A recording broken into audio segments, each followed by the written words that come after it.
Merci. Monsieur le Président, Monsieur le Ministre, mes chers collègues, comme le disait Winston Churchill, on considère le chef d'entreprise comme un homme à abattre ou une vache à traire, peu voient en lui le cheval qui tire le char. Il est heureux que l'exécutif s'attache à encourager résolument la création d'entreprises. Qui pourrait s'y opposer? Ce dessein prend des formes diverses comme la limitation des barrières à l'entrée ou l'allègement des lourdeurs administratives. Trop de pesanteur de ce type étouffe l'esprit d'entreprise et les empêche de réussir aussi bien que nos concurrents.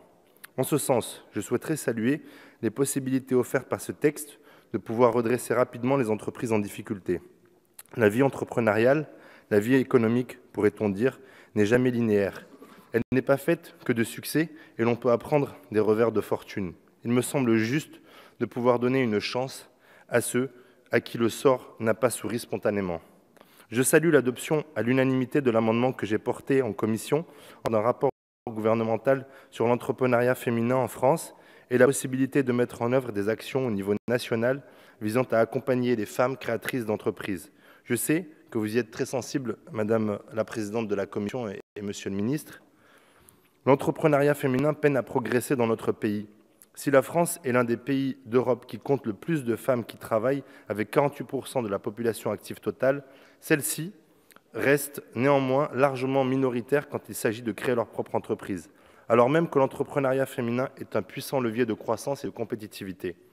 Je me félicite aussi de l'initiative du rapporteur général, M. Roland Lescure, concernant la mise en place d'un dispositif d'évaluation et de suivi ad hoc. Il est sage qu'un comité d'évaluation soit établi et que le Parlement en soit partie prenante. Je crois également qu'il est absolument nécessaire d'améliorer et de diversifier les financements des petites et moyennes entreprises françaises, y compris celles implantées à l'étranger. En effet, les Français sont partout dans le monde. Ils sont présents sur chaque continent. On estime entre 2 et 2,5 millions le nombre de Français résidant à l'étranger. Parmi ces derniers, près de 3 Français sur 10 installés à l'étranger sont des créateurs d'entreprises et ils sont de plus en plus nombreux à exporter l'excellence de notre savoir-faire. On compte entre 50 à 80% de binationaux parmi les Français du monde. Ainsi, sommes-nous bien loin des poncifs sur les évadés fiscaux ou encore sur les néocolons. La plupart d'entre eux aiment tout autant la France que leur pays d'accueil. Ils y partagent très fréquemment une vie, une famille, un amour, des racines. Bien souvent aussi, ils y portent un projet d'activité économique. Beaucoup de jeunes rencontrés à l'étranger vous disent que pour réussir, ils ont dû partir. En effet, nos compatriotes réussissent de plus en plus à l'étranger, même si leur départ est souvent le fruit d'un échec dans notre pays. Nous voulons renverser la table et faire que l'expatriation résulte d'un processus de réussite, puis que des retombées positives touchent la France.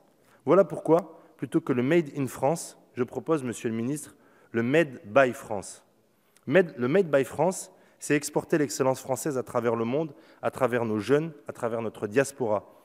Le Made by France, c'est changer de regard sur notre jeunesse et lui faire confiance en lui disant « Va conquérir le monde et puisque tu m'aimes, tu reviendras ». Le Made by France, c'est changer de paradigme. En effet, nos jeunes doivent devenir les soldats de cet esprit de conquête économique que vous appelez de vos vœux, Monsieur le Ministre. Appuyons-nous sur eux et plutôt que de les considérer comme un problème, faisons-leur confiance. Le Made by France, c'est croire qu'un Français qui part à l'étranger est avant tout une chance pour notre pays. Partir, c'est grandir, et c'est nous faire grandir. Le Made by France, c'est donner les moyens, parce qu'après avoir dit « Choose France », il faut dire maintenant « Conquer the world ». Le Made by France, Monsieur le Ministre, ce serait très concrètement créer une banque des entrepreneurs français du monde. C'est un projet que je défends et auquel je crois profondément. Les nombreux entrepreneurs français que j'ai rencontrés sur le terrain lors de mes déplacements en circonscription soulignent à chaque fois les difficultés qu'ils rencontrent pour obtenir des financements. Combien de projets non aboutis? La somme des garanties exigées est telle qu'en pratique, il leur est quasiment impossible d'obtenir une aide pour se développer et conquérir de nouveaux marchés. Voilà pourquoi j'ai déposé plusieurs amendements visant à permettre à la Caisse des dépôts notamment ou à Bpifrance, par le biais d'une expérimentation financière grâce à un prêt, des entrepreneurs français situés à l'étranger et même quand leur entreprise n'est pas de droit français. J'espère, Monsieur le Ministre, que vous me rejoindrez sur ce point. Les Français qui vivent à travers le monde sont une force, une richesse que nous n'exploitons pas assez. Transformant l'amour que nous leur témoignons dans les tribunes et les réunions dans les ambassades en actes d'amour concrets, tangibles, faisons-leur confiance et donnons-leur les moyens de réussir. Merci.